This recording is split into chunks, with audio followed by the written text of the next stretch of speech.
5ஆம் மாதம் கருத்தரங்கத்திற்கு என்னை அழைத்த தருமபுரி ஜோதிட நல சங்கத்திற்கும் என் நன்றியை தெரிவித்துக் கொண்டு, அனைத்து ஜோதிட சொந்தங்களுக்கும் என் நன்றியை தெரிவித்துக் கொண்டு, எனக்கு கொடுத்திருக்க தலைப்பு என்னன்னு பார்த்தீங்கன்னா, லக்கணத்தில்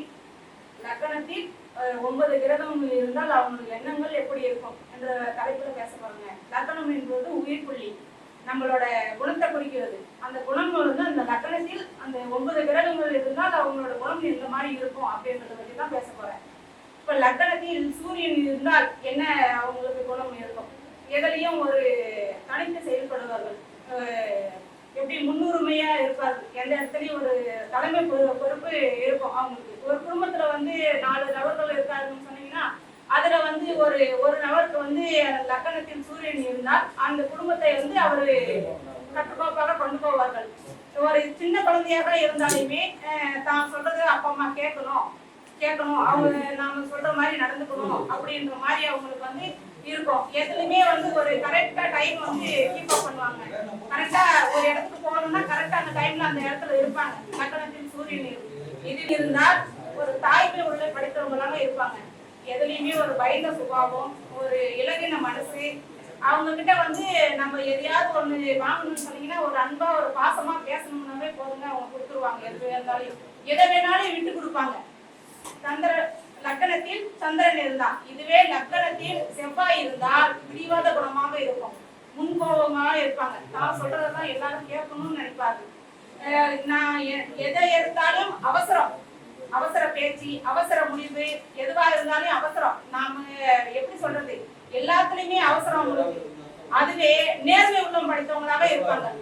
ஒரு இடத்துல ஒரு அவசரமா பேசிட்டாங்க, அது தவறுன்னு தெரியும் போது அந்த இடத்துல வந்து எந்த கூச்ச நாச்சம் பார்க்க மாட்டாங்க, டக்குன்னு மன்னிப்பு கேட்டுருவாங்க. அது லக்கணத்தில் செவ்வாய் இருந்தா. இதுவே லக்கணத்தில் புதன் இருந்தால் ரொம்ப தாத்ரீகமாக இருப்பார்கள். எப்படி என்றால் தனக்கு என்ன வேணும்ன்றதே சாமோதியமா பேசி அதை வாங்கிக் கொள்வார்கள். இருட்ட வேடம் போடுவார்கள், தனக்கு வேணும்ன்றதே சாதுரமா பேசி அதை வாங்கிக்குவாங்க. இதுவே லக்கணத்தில் சுக்கிரன் பகவான் இருந்தால், இதுவே லக்கணத்தில் சுக்கிரன் இருந்தால் அவங்க வந்து அழகு படைத்தவர்களாக இருப்பார்கள்.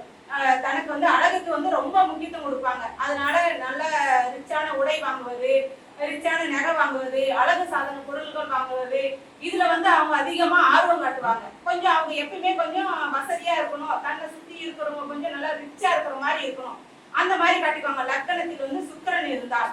இதுவே லக்கணத்தில் குரு பகவான் இருந்தால் அவங்க வந்து தெய்வ குணம் படைத்தவர்களாக இருப்பார்கள். எப்பயுமே ஒரு கடவுள் சிந்தனை, ஒரு ஞானியம்.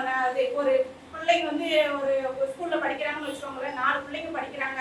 அதுல வந்து ஒரு பிள்ளைக்கு வந்து ஏதாவது ஒண்ணு தெரியலன்னா தனக்கு தெரிஞ்சதே தான் பிள்ளை அந்த பக்கம் இருக்கிற பிள்ளைங்களுக்கு சொல்லி கொடுக்கணும்னு நினைப்பாங்க.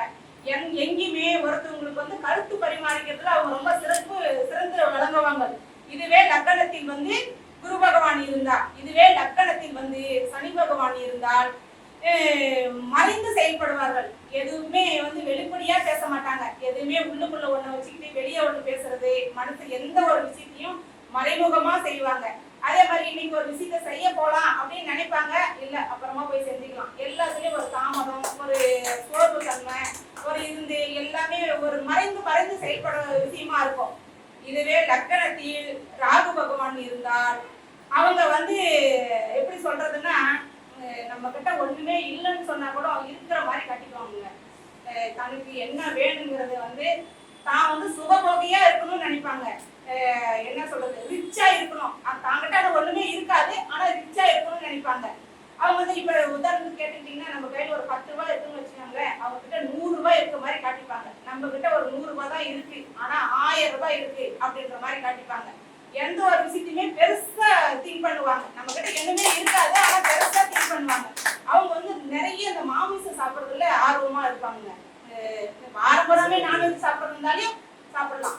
அதை பத்தி தன்னை சுத்தி இருக்கிறவங்க யாரை பத்தி சிந்திக்க மாட்டாங்க. நான் சுகமா இருக்கணும், அவ்வளவுதான்.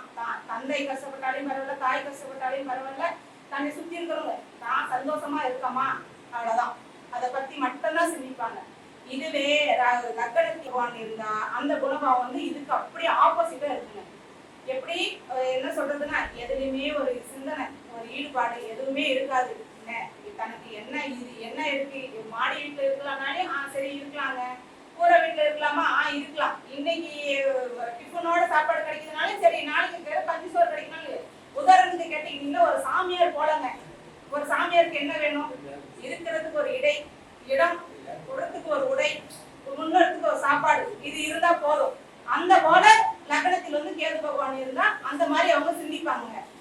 எதுக்கும் ஒரு ஈடுபாடு இருக்காது, எதுலயும் ஒரு ஆர்வத்தன்மை இருக்காது, எதுலையுமே ஒரு ஆர்வம் இல்லாம செயல்பட அழைத்த தர்மபுரி மாவட்ட ஜோதிட நல சங்கத்துக்கு என் நன்றி, மேலும் மேலும் என் நன்றியை தெரிவித்துக் கொண்டு இந்த சங்கம் மேலும் மேலும் வளரும் என்று எல்லாருக்கும் நான் மனம் தாழ்மையோடு நான் கேட்டுக்கொள்கிறேன்.